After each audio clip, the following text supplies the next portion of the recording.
sikap Musa alaihi salam ini tentu butuh kepada apa? Ta'liqat. Ta'liqat yakni catatan, ya. Di mana seseorang tidak boleh apa? Berpikiran Musa apa namanya ini telah kurang ajar, telah menyombongkan diri dan lain sebagainya. Musa berkata demikian karena dia hanya mengetahui apa yang Allah wahyukan kepadanya, bahwasanya dia adalah nabi, kemudian dia salah satu di antara rasul ulul azmi. Bayangkan, rasul ulul azmi, ya, beliau salah satunya rasul yang paling mulia dari semua rasul dan nabi. Dan tentunya dia hanya mengetahui tentang dirinya di zaman itu dan di daerah itu. Maka ketika ditanya apakah ada orang yang lebih alim, maka dia mengatakan tidak. Tidak. Ya. Maka Allah pun mencelanya. Seharusnya dia tidak bersikap demikian. Allah mencelanya. Ya, dengan mengatakan tidak ada orang yang lebih alim daripada. Nah, kalau seandainya kata Syekh Musa alaihi salam saja, beliau nabi, salah satu rasul ulul azmi, ditegur oleh Allah azza wajalla karena dia merasa bahwasanya apa? Dia adalah orang yang paling alim, tidak ada lagi di atasnya. Maka bagaimana dengan orang-orang di zaman sekarang yang merasa dia adalah yang paling alim di permukaan bumi ini atau di negeri ini, ya, karena dia telah mendapatkan gelar S durian kata Syekh, atau S3 atau profesor, ya, doktor, lalu dia merasa dia adalah orang yang paling apa? Yang paling alim. Ya, tentu lebih apa? Tercela lagi. Kalau Musa dia beristihad berdasarkan apa? Wahyu yang Allah wahyukan kepadanya. Kalau ini wahyu siapa ini yang membuat dia beristihad, dia yang paling apa? Yang paling alim. طيب. بعد ذلك أيها الإخوة، موسى لما علم أنه هنالك أحد أعلم منه لم يقف ولم يرتح ولم يقل خلاص أنا يكفيني ما عندي من الوحي، إذا أردت شيئا كلمت الله مباشرة فهو كليم الله عز وجل. لا يا أخوة، هذا أنا وأنت نستكين نقول الحمد لله بويا أدي موجود، بويا نصر الموجود، خلاص إذا احتجت إلى شيء أذهب إليهم. فهم؟ لا هذا ليس يعني صفات أولئك الذين يريدون الفردوس الأعلى. بل قال لفتاه لا أبرح حتى أبلغ مجمع البحرين أو أمضي حقبة، أمضي زمانا طويلا حتى أصل إلى ذلك الذي أشار الله إليه أنه أعلم مني. Nah, Bapak Ibu hadirin hadirat yang semoga senantiasa dirahmati Allah. Ketika Allah Azza wa Jalla mengatakan kepada Musa, tidak ada orang yang lebih alim daripadamu. Ya, ada orang yang lebih alim, lebih pintar lagi daripada. Tapi apakah kemudian Musa mengatakan kalau begitu ya sudah. Kalau dia memang lebih alim ya sudah. Aku pun juga seorang yang apa? Pintar. Kalau seandainya aku tidak mengetahui apa-apa, maka aku tinggal bertanya kepada siapa? Kepada Allah Azza wa Jalla. Musa adalah kalimullah, orang yang berbicara langsung dengan siapa? Allah tanpa perantara. Ya. Dia adalah orang yang menerima wahyu dari Allah Azza wa Jalla. Tidak seperti ini sikap Musa. Musa justru bahkan bertanya kepada Allah, ya, di mana orang tersebut? Aku akan menemuinya. Tunjukkan kepadaku tempatnya. Aku tidak akan berhenti, ya, untuk menimba ilmu darinya. Aku akan mendatanginya. Makanya oleh karena itu Bapak Ibu hadirin hadirat muliakan oleh Allah, ini pelajaran sangat penting bagi para penuntut ilmu. Di mana dia tidak mencukupkan di dalam belajar ilmu agama hanya kepada beberapa orang saja. Sementara ada orang yang lebih alim lagi daripada orang-orang yang dia belajar. Dan orang itu bisa didatangi, rumahnya bisa ditempuh dengan kendaraan atau jalan kaki. Kenapa tidak datang? Ya, Syekh mengatakan tidak cukup belajar dengan Ustaz Nasrul saja. Ustaz saja. Ya, atau ustaz-ustaz yang lain saja. Mesti belajar sama ustaz-ustaz yang lain. Ya, mesti belajar, mesti datang. Makanya Musa tunjukkan bagaimana kegigihannya, bagaimana semangatnya belajar ilmu agama. Mendatangi, kalau ada orang yang lebih alim daripada dia, dia akan datang. Dia mengatakan kepada pembantunya, aku tidak akan berhenti berjalan sampai aku menemui dua pertemuan laut ini. Atau kalau tidak, aku akan terus berjalan sepanjang-panjangnya, ya. Mungkin akan menghabiskan waktu bertahun-tahun. Aku akan terus berjalan sampai aku menemui orang yang telah diisyaratkan oleh Allah Subhanahu wa taala. فقال موسى يا رب كيف ألقاه؟ فقال الله عز وجل في مجمع البحرين علامته أن تأخذ حوتا في مكتل، في رواية حوتا ميتا، في رواية حوتا مالحا، يعني مات وشبع موت ومملح. عارف المملح هذا يعني نوع من الأسماك نأكله عندنا في مصر، يوضع في الملح فترة فيكون أكلته. Ikan asin. اسمه ايش؟ Ikan asin. ايوه. فقال علامته اذا فقدته ونفخت فيه الروح فثم هو.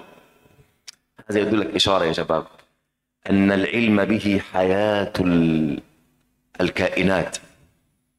فقط هذا المكان الذي فيه ذلك العبد الصالح وهذا العالم، هذا الحوت الميت سوف ينفخ فيه الروح ويمشي في الماء. هذا علامة وجود هذا الرجل الصالح. Lalu Musa bertanya kepada Allah Azza wa Jalla, di mana aku bisa menemui orang yang lebih alim itu ya Rabb? Kemana aku harus pergi? Ya, apa tanda-tandanya? Maka Allah Subhanahu wa taala berkata kepadanya, pergilah engkau ke tempat di mana itu adalah tempat pertemuan dua laut. Ya, itu adalah tempat pertemuan apa? Dua laut. Tandanya adalah kata Allah Subhanahu wa taala, kau bawa ikan. Ada yang mengatakan ikannya ikan hidup, ikan yang masih hidup. Bersamamu kau taruh dalam apa? Dalam sebuah bejana. Ikan mati. Ada yang ikan mati, ada yang mengatakan ikan mati, ya, tapi telah dikasih garam agar dia awet. Ya, ikan asin. Ya, diasinkan. Lalu nanti kau akan, kalau seandainya kau sampai di tempat itu, kau akan mendapati ikan itu hidup dan hilang darimu. Ikan itu akan hidup dan pergi meninggalkan. Ya, ikan itu akan hidup dan pergi meninggalkan. Ini tandanya. Kalau kau sampai di situ, ikan yang mati tadi, yang telah diasinkan tadi, yang telah dikasih garam, nanti dia akan hidup, akan ditiupkan ruh kepadanya, kemudian dia akan apa? Pergi, meloncat. Ya. Maka di sini pelajaran kata Syekh bahwasanya apa saja yang berada di sekitar atau di dekat orang-orang yang berilmu atau dekat ilmu, maka akan memberikan apa? Kehidupan kepadanya. Maka keberkahan kita berada di majlis ilmu. Ini kita berada di majlis ilmu, hati kita hidup, jiwa kita hidup. Begitu juga apa yang ada di sekitarnya juga akan apa? Akan hidup.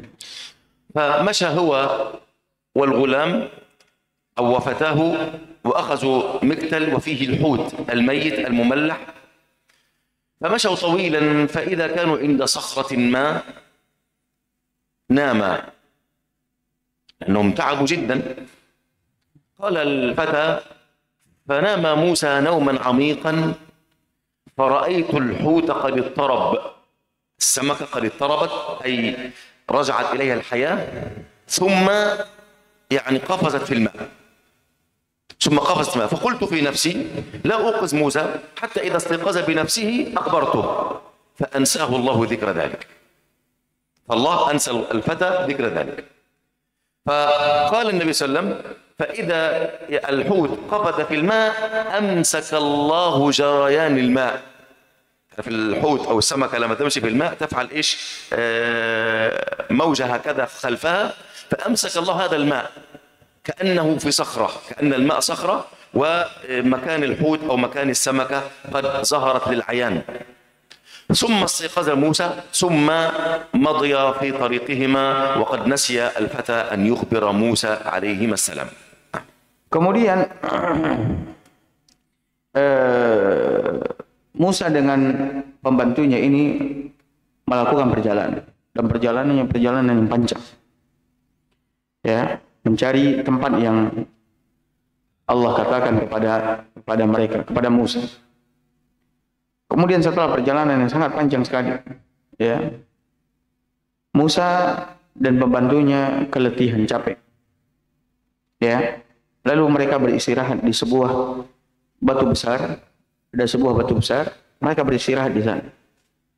Dan Musa pun karena saking capeknya dari perjalanan tersebut, dia pun tidur pules. Ya, tidur apa? Pules. Tidur yang sangat nyenyak sekali. Adapun pembantunya, dia berjaga. Ya, kadang tidur, kadang berjaga. Nah, ketika dia berjaga di malam hari, dia lihat ikan yang ada di dalam bejana yang mereka bawa bergerak. Bejana itu pun bergetar, ikan itu pun apa? Hidup. Kemudian ikan itu keluar dari bejana tadi, lompat, kemudian masuk ke dalam laut. Ya, masuk ke dalam apa? Laut. Dan pembantunya ini, karena tahu Musa sangat keletihan, sangat capek sekali, dia butuh tidur yang cukup, maka dia tidak mau membangunkan. Ya, dia berpikir, tayyib, biarkan saja Musa tidur, nanti kalau dia bangun, anak baru akan apa? Kasih tahu apa yang dia lihat. Dan ikan itu ketika loncat ke dalam laut, Allah menahan laut. Ketika itu ikan itu berenang, Allah tahan laut sehingga tidak menimbulkan apa?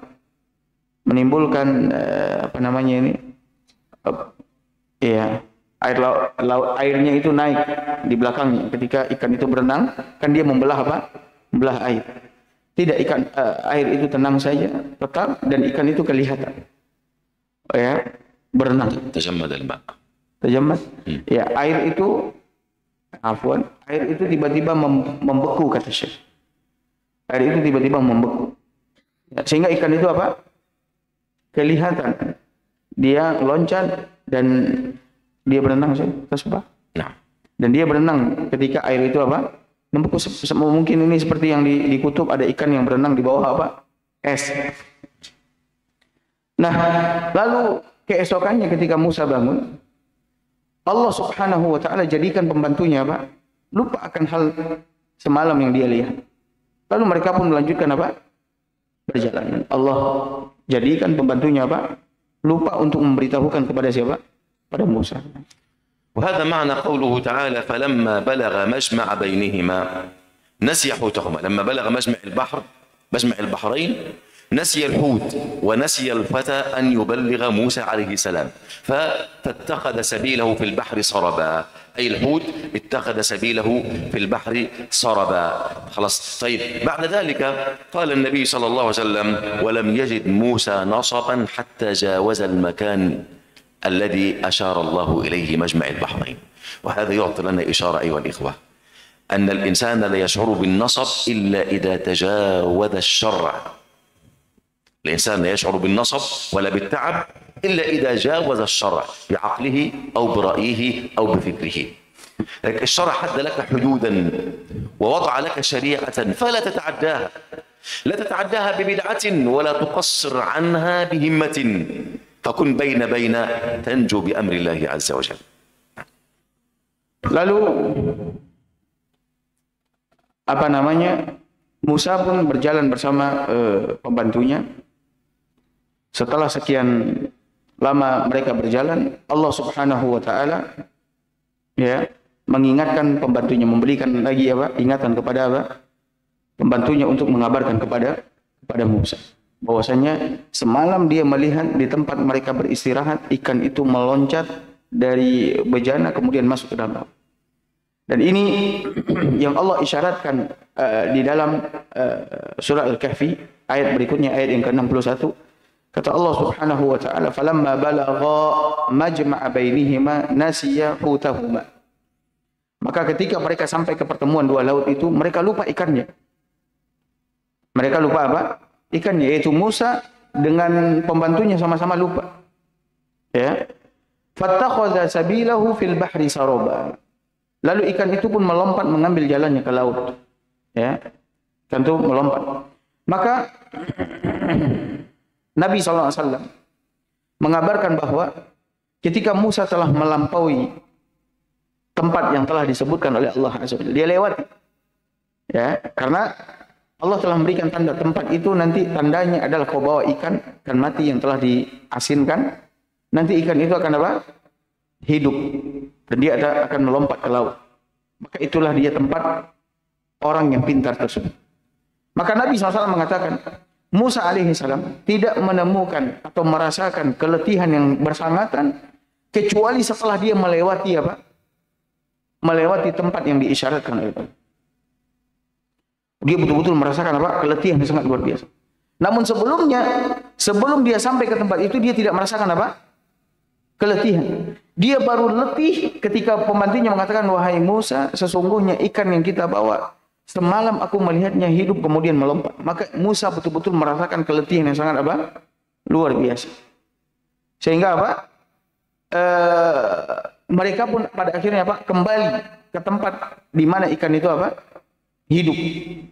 Maka di sini memberikan pelajaran kepada kita, kata Syekh, bahwa seorang hamba apabila dia melampaui syariat, melewati syariat, dengan akalnya kah, dengan pikirannya kah, dengan hawa nafsunya kah, ya, maka dia akan menemukan keletihan, kesusahan, kesulitan yang sangat luar biasa. Ya. Berbeda dengan syariat itu sendiri. Syariat akan memberikan kemudahan, ketenangan, ketentraman. Ya. Tapi ketika seseorang melampaui syariat dengan akalnya, dengan hawa nafsunya dan seterusnya, maka dia akan menemukan apa? Keletihan, kesulitan. Nah, قال موسى طبعا تعب بعد أن جاوز المكان المحدد له فأراد أن يأكل. هذا بعد مشوا يعني طويلا، يعني نهارا وليلا يمشون. قال أرأيت إذ أوينا إلى الصخرة فإني نسيت الحوت. رأيت لما جلسنا نمنا في الليل عند الصخرة فإني نسيت الحوت وما أنسانيه إلا الشيطان أن أذكره واتخذ سبيله في البحر عجبا. وهذا لأنني رأيت السمك الحوت اتخذ سبيله في البحر، كان من عجائب الله عز وجل، لأنه يمشي في الماء لين، فلما يعني يمر من الماء يتجمد خلفه، يعني مكان سريانه في الماء كأنه طريقا يبسا، وهذه كانت من العجائب.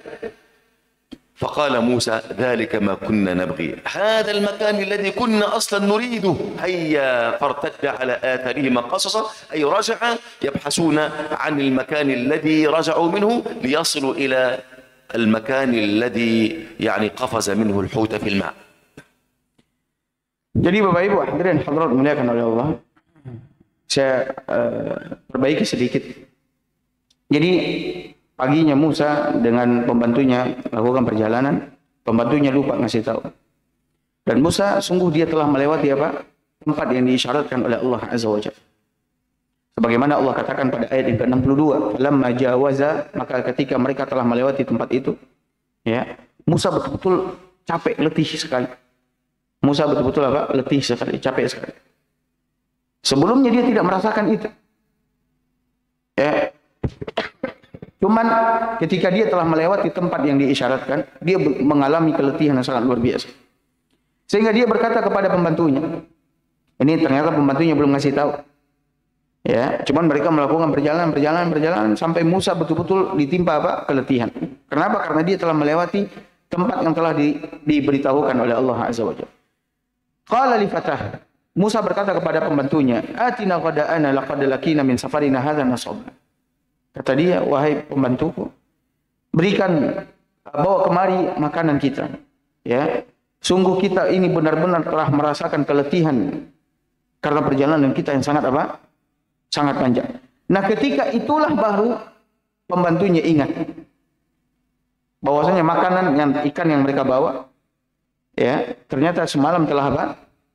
Hilang, hidup dan kemudian pergi. Qala ara'aita id awayna ila as-sakhrah. Maka pembantunya berkata, dan pembantunya menjawab, tahukah engkau, ini ayat yang ke-63, tahukah engkau ketika kita mencari tempat berlindung di batu tadi?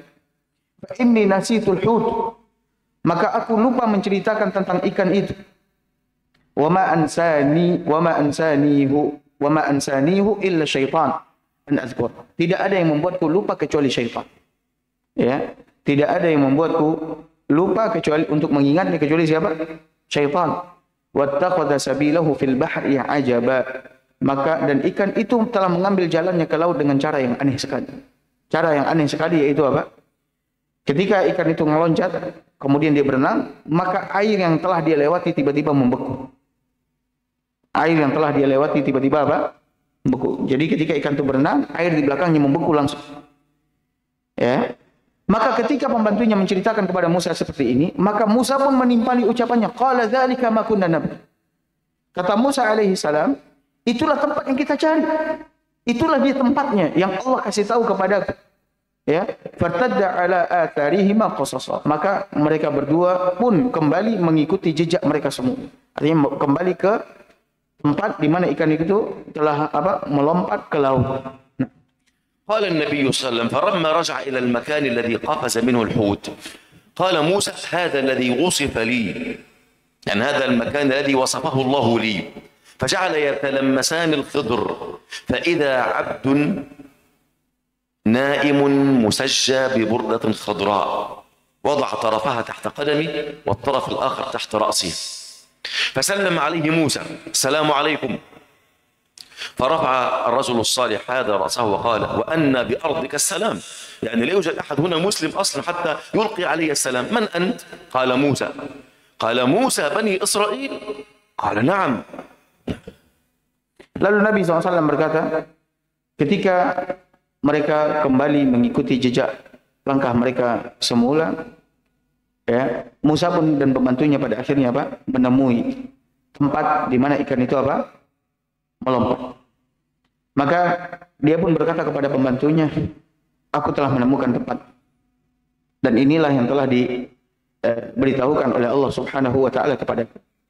Maka setelah itu Musa meninggalkan pembantunya dan dia pun berjalan mengitari sekitaran tempat, mencari orang yang Allah Subhanahu wa taala beritahukan kepadanya bahwasanya dia adalah orang yang orang yang lebih alim, lebih pintar lagi daripadanya. Ketika dia putar-putar cari-cari di sekitaran tempat tersebut, maka dia pun menemukan seorang lelaki. Itulah dia Khidir yang tengah tidur, ya, di sebuah naungan batu juga,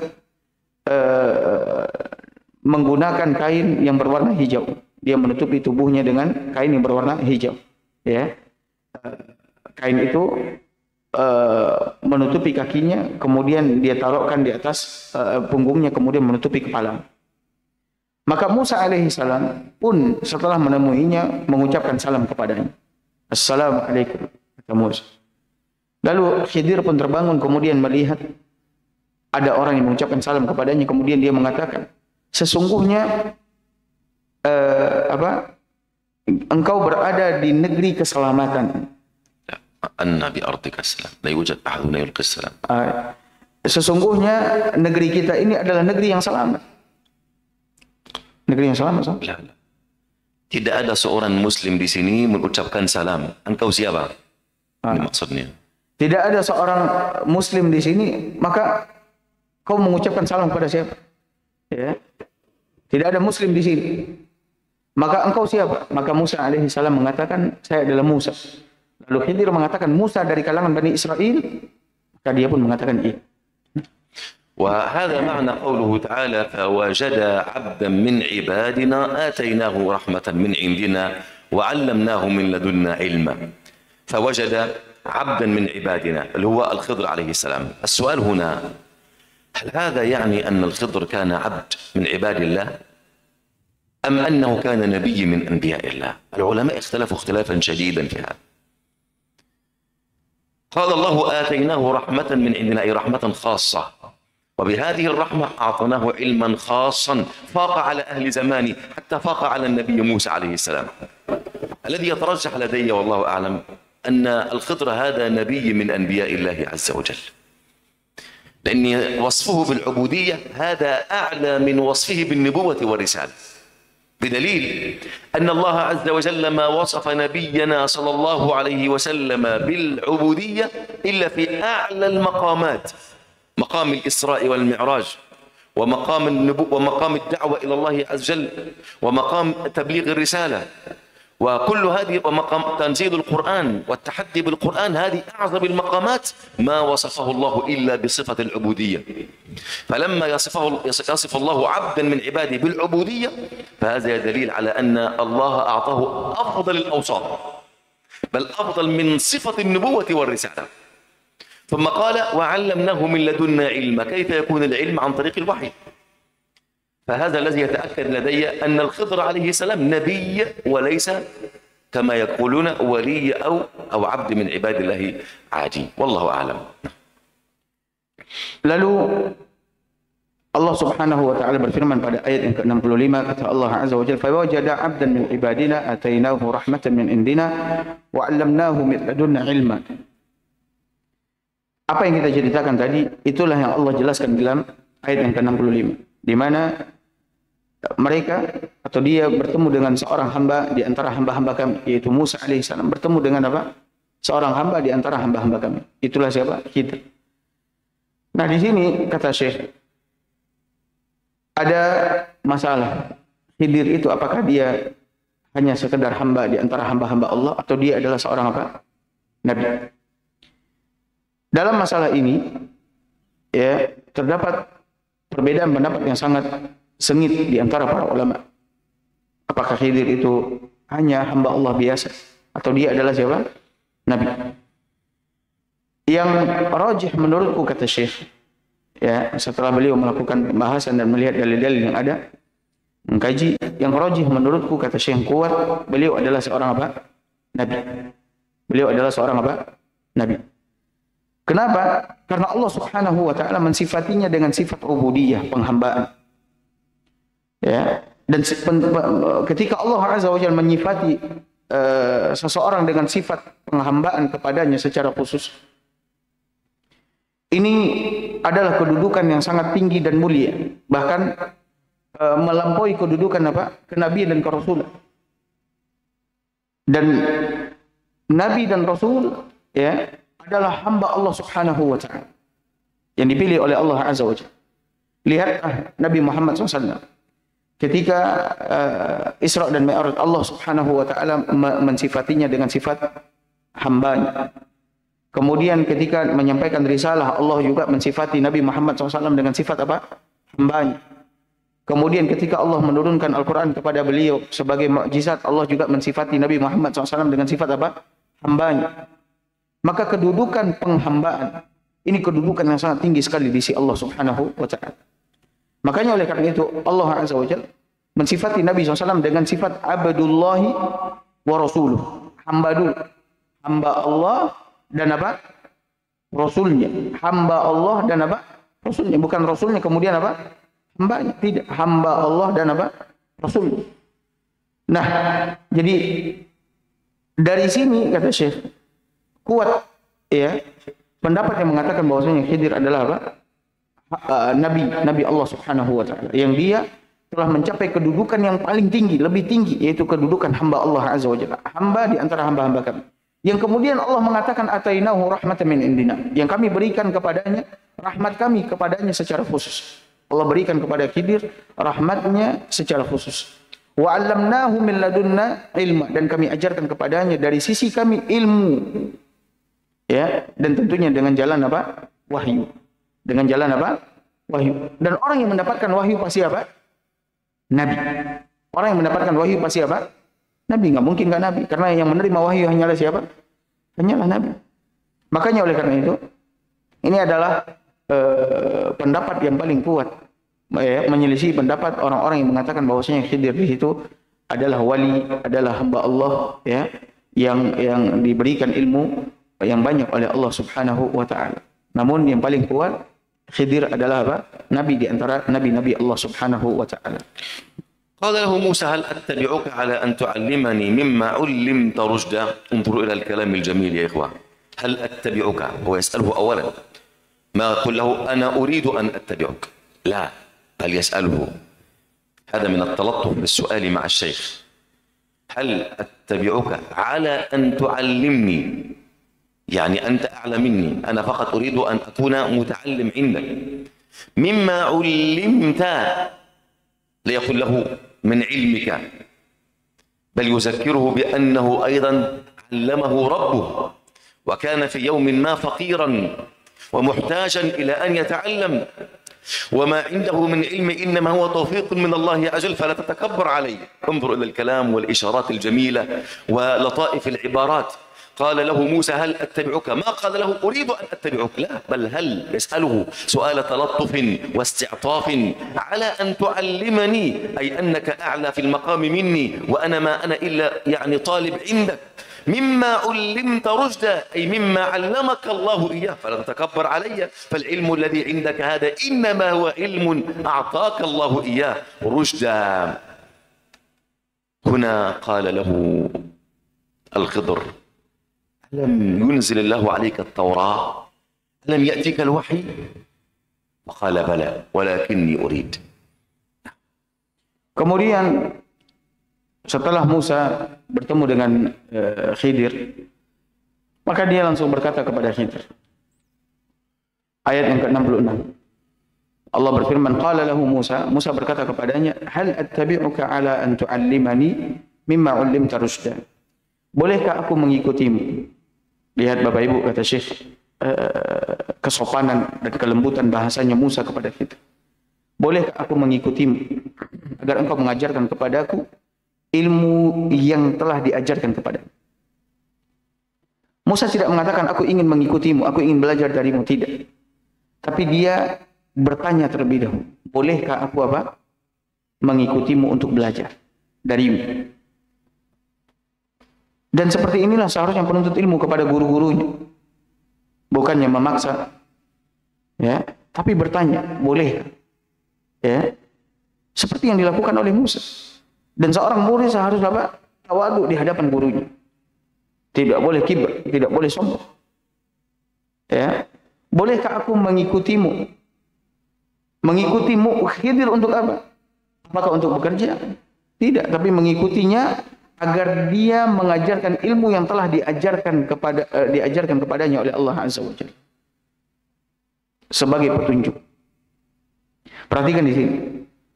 Luar biasanya ucapan Musa alaihissalam. Dia pun pertama meminta dengan kelembutan, bertanya, bolehkah aku mengikutimu?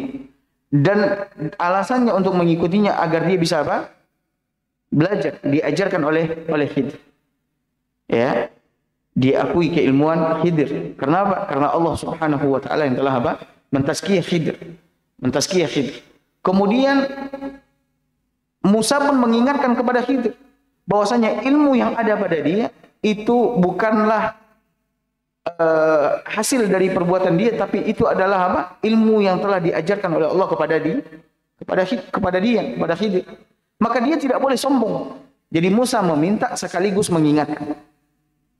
Ya, Musa meminta sekaligus apa? Mengingatkan kepada Khidir bahwasanya Allah lah yang telah mengajarkan ilmu yang banyak kepadamu. Allah, ya, yang telah mengajarkan kepadamu. Nah, dia menuntut ilmu untuk apa? Sebagai petunjuk. Petunjuk kepada jalan yang lebih lurus, jalan yang benar, kepada kebenaran. Dan kita belajar ilmu agama seharusnya juga demikian. Menuntut ilmu agama sebagai petunjuk, ya, hidayah buat kita semua.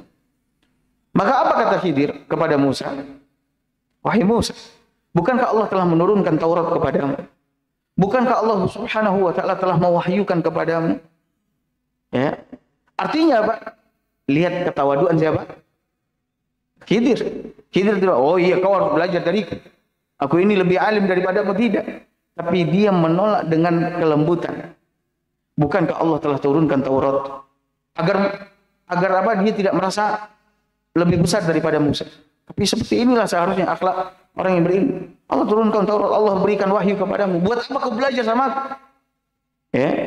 Makanya kadang-kadang guru sering kayak gitu. Saya mau belajar. Apa kau ustaz besar, kata dia. Macam-macam ya. Nah, seperti ini Bapak Ibu, hadirin hadirat muliakan Allah. Maka Musa menjawab, iya. Tapi aku ingin belajar darimu apa-apa yang tidak diajarkan oleh Allah kepadaku. Allah SWT. Baik. Ini ceritanya panjang sekali dan nanti akan butuh penjelasan, ya, syarah keterangan di dalam membacanya. Maka Syekh cukupkan dulu sampai di sini kajiannya. Mungkin waktu yang tersisa 5 menit atau 10 menit kita gunakan untuk tanya jawab. Kalau ada yang mau bertanya maka kita persilahkan. Silakan Bapak Ibu yang mau bertanya, baik yang berkaitan dengan tema atau di luar tema, kita persilahkan. Nah, ya tulang.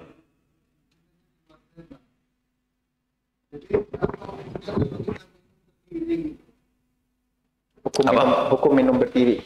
Ya. Ya, hukum minum berdiri. Hukumnya boleh.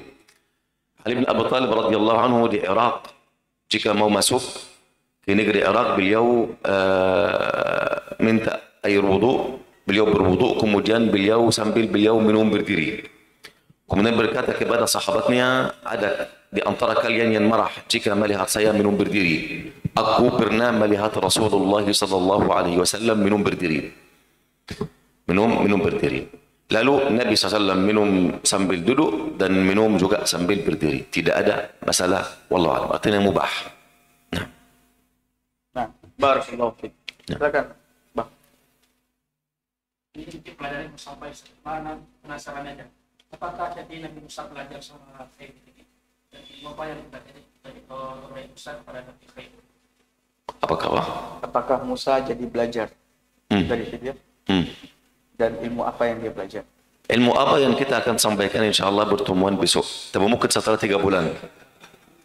Mungkin setelah 3 bulan. Kalau Bab insyaAllah ingat telefon Syekh kapan ke sini insyaAllah. Atau Ustaz Adi yang selalu telefon. Faham? Ya, ada ilmu yang luar biasa yang Allah Subhanahu wa taala sampaikan kepada kita. Ada 3 masalah. 3 masalah ini berdiri di atasnya semua kehidupan kita. Bayangkan, mengatur semua kehidupan kita. Kalau kita memahami 3 masalah ini, engkau tidak akan marah karena ada kesulitan. Engkau tidak akan menyesal karena sudah lewati kebaikan. Engkau akan berjalan dengan hati yang santai. Allahu Akbar. Jika kita memahami 3 masalah ini. Dan hanya beliau mempelajari 3 masalah saja. Dan Allah Jalla berkata, Rahimallahu Musa. Semoga Allah Jalla kasihan kepada Musa. Faham? Lau sabara lata'allamna aksar. Jika beliau sabar, maka kami akan belajar banyak daripada 3 masalah ini saja. Faham? Karena beliau tidak sabar, kelas Al-Khidr tutup pintu kelas beliau sama Musa alaihissalam. Ya. Barakallahu fiikum. Ya, silakan Pak. Ya Pak. Ya. Baca Al-Fatihah, mana pendapat yang lebih kuat setelah imam baca Al-Fatihah? Apakah makmum tetap membaca Al-Fatihah atau makmum cukup mencukupkan dengan bacaan itu? Nah, masalah membaca makmum untuk Al-Fatihah, apakah cukup bacaan imam saja? Jumhur ulama berkata cukup. Jumhur ulama berkata cukup engkau mendengar bacaan imam. Namun ada sebagian ulama seperti sebagian dari Syafi'iyah dan al-Imam dan sebagian dari ahli hadis seperti Imam Bukhari dan sebagian dari sahabat Nabi seperti Umar bin Khattab, Abu Hurairah radhiyallahu anhu dan yang lain, mereka mewajibkan untuk makmum membaca Al-Fatihah seperti imam, baik membaca bersamanya atau setelah dia berkata amin. Ada jarak antara amin dan bacaan imam, jarak sedikit supaya engkau bisa membaca. Mereka mewajibkan bahkan membuat ini sebagai rukun untuk makmum membaca seperti imam. Dan saya lebih menguatkan ini. Al-Imam Bukhari menulis salah satu karya ilmiah selain Sahih Bukhari, namanya Al-Qira'ah khalf al-Imam, bacaan makmum di belakang imamnya. Dan juga dari kalangan Syafi'iyah Al-Imam Al-Baihaqi, mereka menulis karya ilmiah tentang wujubnya bacaan makmum di belakang imam, khusus Fatihah. Dan ketika firman Allah Azza wa Jalla, wa idza quri'a al-Qur'an fastami'u lahu wa ansitu, apabila dibacakan Al-Qur'an maka dengarlah dan diamlah agar kalian dapat rahmat. Mereka berkata ini secara umum di dalam salat kecuali Al-Fatihah. Kecuali Al-Fatihah. Karena ada banyak nas Nabi sallallahu mewajibkan atas sahabatnya membaca Al-Fatihah. Seperti la salata liman lam yaqra bi ummul kitab. Tidak ada salat sah bagi seorang yang tidak membaca Ummul Kitab, yaitu Al-Fatihah. Dan Nabi SAW pernah salat, kemudian sahabat membuat suara di belakangnya. Ketika Nabi sudah selesai salatnya, berkata kepada mereka, kenapa antum membaca? Jika antum ingin membaca hanya dengan Fatihah saja. Paham? Hanya dengan Fatihah saja. Dan Umar Khattab, ada seorang tabi'in berkata kepadanya, wahai Amirul Mukminin, kapan saya membaca? Kata beliau, bacalah dalam dirimu. Paham? Dan juga ini ucapan dari Abu Hurairah radhiyallahu anhu arda. Oleh kerana itu, yang lebih kuat di sini yaitu seorang makmum seharusnya wajib rukun untuk dia membaca Al-Fatihah. Ini bukan pendapat jumhur ulama. Pendapat jumhur ulama berkata tidak harus dan cukuplah bacaan imam. Faham? Dan mereka bersandar atas dua hal. Satu hal yang hadisnya sangat dhaif, yaitu bacaan imam cukuplah untuk makmum. Ini sangat lemah. Kemudian kepada hal yang lain tadi dalalah atau hal yang atau dalil di sini tidak jelas sekali, yaitu seorang yang datang sedang Nabi rukuk lalu dia rukuk sebelum saf. Kata mereka bahwasanya beliau sudah hitung ini satu rakaat sempurna. Dia tidak membaca Fatihah, dia hanya mendapat rukuk saja. Lalu dari hadis ini, apakah dia menghitung ini satu rakaat sempurna? Tidak ada. Bahkan Nabi SAW melarang beliau, zadakallahu hasan wa la ta'ud. Semoga Allah berikan tambahan bersemangat untuk engkau, janganlah engkau lakukan ini lagi. Dan Nabi melarang beliau. Kemudian di dalam hadis ini tidak ada makna bahwasannya beliau sudah menghitung ini satu rakaat sempurna. Ini dalil yang kedua. Dalil yang ketiga, mereka berkata, kata firman Allah Azza wa Jalla, apabila dibacakan Al-Quran maka dengarlah dan diam agar kalian dapat rahmat. Ijma' antara para ulama ini tentang Quran salat. Tentang Quran salat seharusnya engkau diam dan mentadabburi apa yang dibacakan kepada engkau, bukan Quran di luar salat. Dan termasuk dalam Quran salat apa? Al-Fatihah, kata mereka ini yang berkata tidak apa-apa engkau tidak membaca Al-Fatihah. Namun ini secara umum untuk Quran di dalam salat, dikhususkan darinya Al-Fatihah. Karena ada hadis-hadis yang lain Nabi mewajibkan untuk membaca Al-Fatihah. Oleh kerana itu, jika engkau membaca kitab Al-Qira'ah khalfa al-Imam karya Al-Imam Al-Bukhari, luar biasa ini. Luar biasa. Dan saya lebih menguatkan pendapat yang berkata wajib atas makmum membaca Al-Fatihah seperti imamnya. Mau membaca bersama imam okey, mau membaca setelah imam berkata amin okey. Jika engkau datang terlambat setelah dia membaca Al-Fatihah dan memulai untuk membaca Al-Quran yang lain, seharusnya engkau membaca Al-Fatihah. Jika engkau tidak sempat untuk membaca Al-Fatihah, hanya sedang Al-Fatihah saja, artinya ini bukan rakaat sempurna. Jika imam ini berrukuk, jika engkau mendapat rukuk saja, ini juga tidak akan rakaat sempurna karena engkau belum mendatangi satu rukun, yaitu membaca Al-Fatihah. Ini pendapat Al-Imam Al-Bukhari, Al-Imam Baihaqi, banyak dari kalangan para muasirin seperti Imam Syekh Al-Utsaimin, Syekh Ibn Baz rahmatullahi alaihim. Kemudian ini pendapat banyak dari jumhur para sahabat Nabi radhiyallahu anhum wa arda. Barakallahu fikum. Baik, mungkin pagi ini cukup sampai di sini kajian kita. Semoga apa yang disampaikan bermanfaat. Barakallahu fikum. Sallallahu ala nabiyina Muhammad wa ala alihi wa sahbihi wasallam. Assalamualaikum warahmatullahi wabarakatuh.